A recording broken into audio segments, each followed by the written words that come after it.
Coming up, Alpine are going to lose their right of review. I'm calling. Plus, shocking new engine development updates, a debriefing from the chaotic Monaco Grand Prix, and a team that's about to cross $1 billion.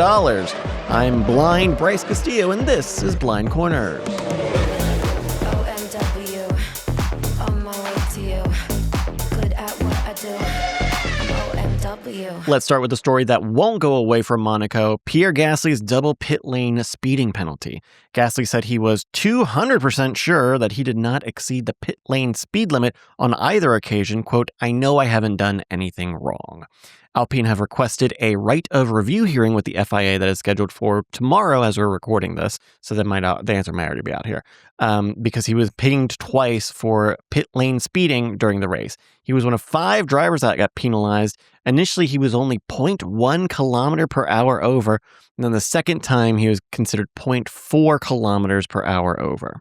The penalties cost him that likely podium finish to the point where on the radio at the end, he's excited about P3. He's shaking his arm. He's throwing his arms around like at most of that cool down lap. And Alpine's executive consultant, Flavio Briatore, says that the team strongly disagrees with the penalties, arguing that because at least 4 teams were affected, it makes a strong case for review, which is fucking false. That's not how that works, and he's been in F1 for long enough to know. First off, look at the history of the right of review in F1.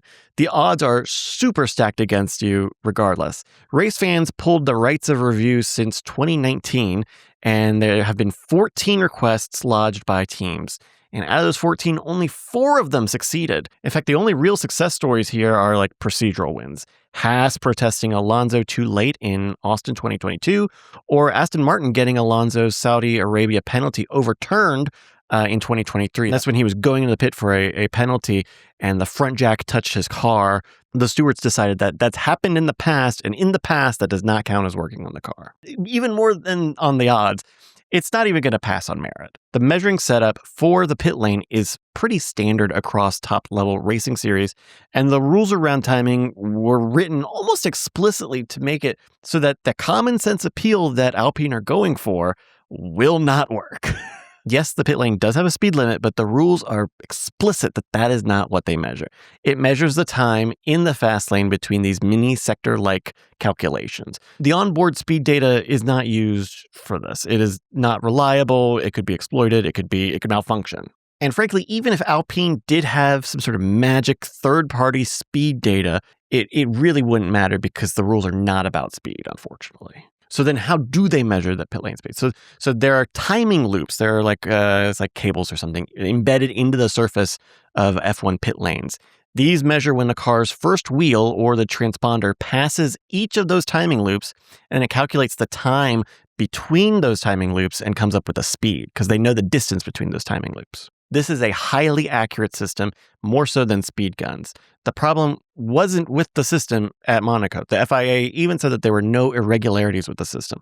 The problem was geometry. See, the drivers are allowed to cross the white line at the ends of the pit straight, but that doesn't change where the timing lines are. So when you cross that line, you shorten the distance between those 2 lines, and then you've raised your average speed. Because even though you were still going from point A to point B, you have made point A to point B even shorter. In another perspective, it's not a speeding penalty, it's like a corner cutting penalty. And the stewards made it abundantly clear to the drivers before the weekend that cutting the pit lane was going to be somewhere where you would be vulnerable. So I'm recording this on Wednesday. The hearing will be tomorrow, but I expect that it will be a pretty quick denial. I think that they will lose the right of appeal. And I'm happy to eat crow. I'll eat all the crow. As a follow-up from what we talked about last week, Formula One has finally agreed on their major revisions for the 2026, and the 2027, and the 2028 power unit regs.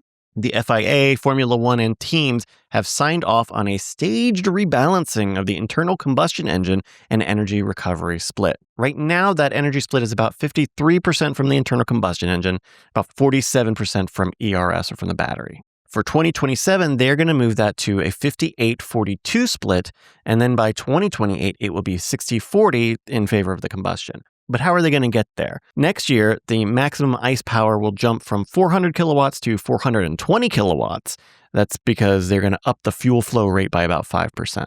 And then in 2028, that 420 is going to go up to 450 kilowatts with a 13% fuel flow increase. So more fuel for the engines going at a higher caliber of speed. Overtake mode will still be the same at 350 kilowatts, but the teams will be able to harvest more power, 375 kilowatts next year and 400 in 2028. The rules will need to be approved by the World Motorsport Council, which will vote on June 23rd.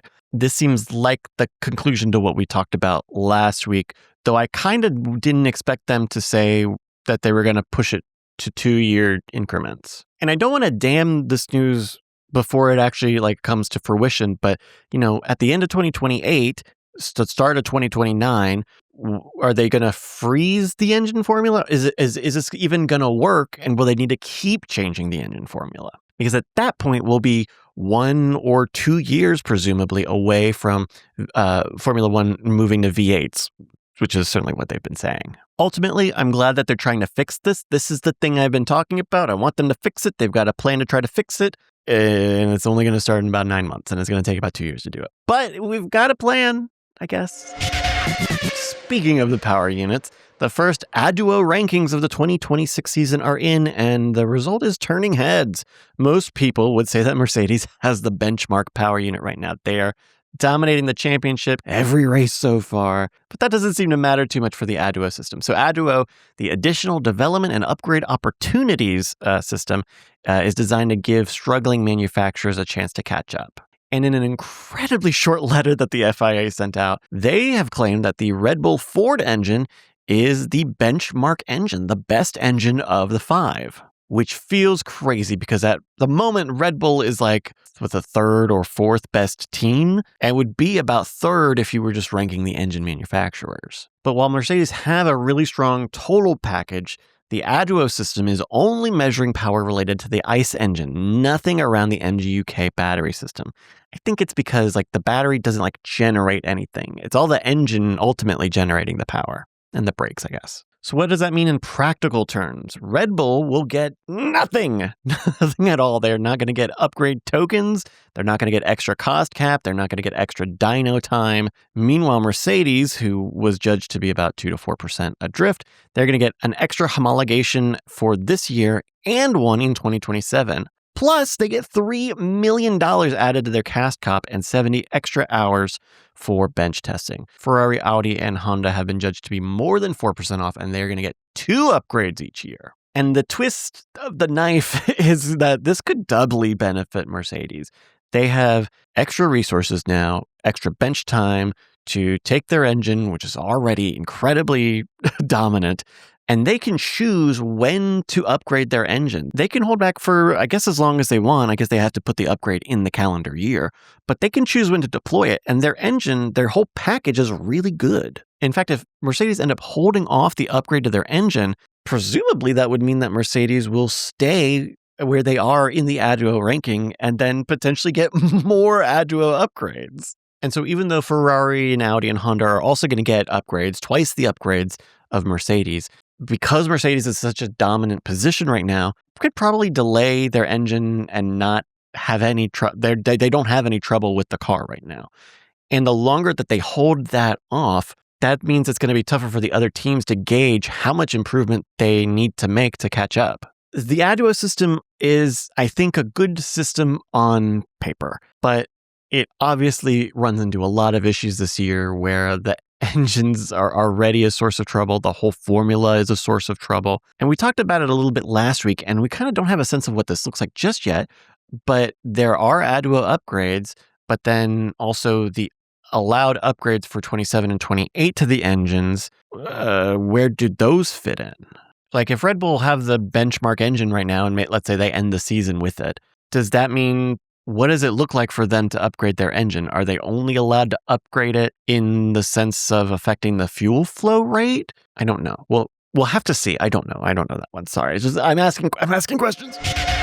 Time for a debrief of the Monaco Grand Prix. It was very dramatic in Monaco. First up, Kimi Antonelli winning from pole position.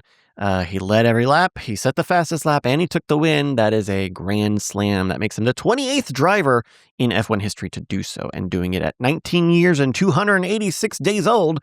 He is the youngest ever Grand Slam winner by about 4 years. On top of all the speeding penalties that we talked about earlier, George Russell obviously had a really bad stop. The cars were driving through the pit lane because of one of the crashes, and George inadvertently went into the pit box, and the pit crew were not ready to make a stop for him.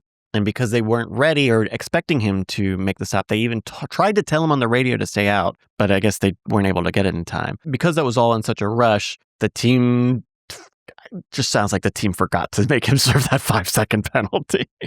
Mercedes even gave a funny little statement that was just, yeah, we weren't ready. We didn't know it was happening. It was also not a great weekend for McLaren, who were celebrating their 1000th Grand Prix. Andrea Stella actually mentioned something this week, that the current rules have made it harder for, let's say, McLaren or any of the customer teams. I don't think that this is new news. It's just that it's new-ish because we just spent the last however many years inside of an engine freeze. Because the engines were frozen, it gave customer teams a good chance to work on integrating those engines, and it ultimately led to McLaren getting their titles. And because the engines are in very active development, McLaren are just inherently on the back foot. Supposedly they have some say in how Mercedes works on the engines, but ultimately it's Mercedes making the engines, and Mercedes have a car, so they're just going to have the closest integration between those two. There was also some hard news out of Monaco. Cadillac was looking to get their first points finish, but then they didn't. It looked like Sergio Perez. He was out of the box on the restart. He wasn't positioned correctly. And so he ended up getting a 10-second penalty, which ruined that point. It could have been huge. This has been a season of giving Cadillac more than the benefit of the doubt. Everyone knows that last place is kind of the best that they can hope for right now. But it's real hard luck because Valtteri and Sergio are great drivers. And the Cadillac team is punching above its weight, understanding that its weight is still very low. And of course, that ended up giving Fernando Alonso the final point in the Monaco GP. And then some evolving drama, that final quarter of the race where Lance Stroll and Charles Leclerc crashed into the same wall almost back to back, basically. It turns out that the streets of Monaco had been resurfaced recently, and there were even social media photos showing race officials that were patching up that part of the track before the race. So there's speculation that maybe the track just wasn't good, maybe it didn't fully cure, maybe it didn't fully set. From the onboards, you could see that Lance's wheels had picked up some of the marbles from loose tarmac, but Lance and Charles both ultimately blamed their braking systems for the crash. Charles even mentioned that he was going to change his brake discs from Brembo to Carbon Industries, and this would be matching a change Lewis Hamilton recently did. And this was so damning that Brembo even had to put out a PR statement saying that Charles was quick to blame, and that Brembo makes quality brakes, and we have to look at the data, and it's way too fast to come up with those conclusions, you fucking car jockey. They didn't I'd say that last part. I said that last part. That's all the news that mattered in Monaco. If anything else happened, I don't remember it. And finally, some quick news to round out the week. It's a busy week. Renault officially halted the negotiations regarding the sale of co-owner Otro Capital's 24% stake in the Alpine F1 team. CEO Francois Provost confirmed the decision, citing dissatisfaction with the progress and the nature of the discussions that Otro was having. This basically ends the idea that someone could buy a stake in Alpine, including Christian Horner, who was talking about trying it. Mercedes is on track to be the first F1 team to reach $1 billion in revenue. This is potentially achievable by the end of the year. The 2025 accounting reported revenue of £633 million, about $846 million, driven by lots of sponsorships and licensing. That growth was marginal compared to 2024, but the team expects a big boost in prize money following winning 5 fucking races in a row. They also increased operating profits to £166 million, aided by reduced driver wage costs and new high-profile partnerships like Microsoft and Adidas. Lewis Hamilton apparently must have been that expensive. While Mercedes has not hit $1 billion just yet, it seems possible that they could make it by the end of the year. And finally, the FIA stewards have fined McLaren €25,900 for taping over the neutral button on Lando Norris's car. We talked about this for the Miami GP or the Canadian GP, where Liam Lawson crashed out, and then the marshals couldn't hit the neutral button on the outside of the car. And basically the exact same thing happened when Lando Norris crashed out. That clutch disengagement system had been taped over for, marginal aerodynamic gains, but the taping over it was such that it actually takes a tool to undo that tape. I guess a blade would work, but no one's going to fucking slash an F1 car. And because that tape needed a tool, the marshals had to physically lift the car to move it. The stewards issued a harsher penalty to McLaren than the previous similar case for Racing Bulls, citing that the teams should already have been aware of the critical importance of the system. They're getting punished for being the second ones to do this. They will pay 2/3 of the fine immediately, and the rest will be suspended for 12 months. So that's your catch-up ahead of the Barcelona Grand Prix this weekend. It'll be interesting to see what happens. Monaco couldn't really tell us much other than that Ferrari was not as good as they thought they were going to be. Thank you so much for listening. If you've been enjoying this, go to Patreon, patreon.com/LFGX, where you can support this and all sorts of other stuff like Marbles. Marbles is coming back. Check out the website, marbles.win. Thursdays here this summer. Check it out. And we'll be back after this Barcelona Grand Prix. I've been Blind Bryce Castillo, and this is Blind Corners. Meow.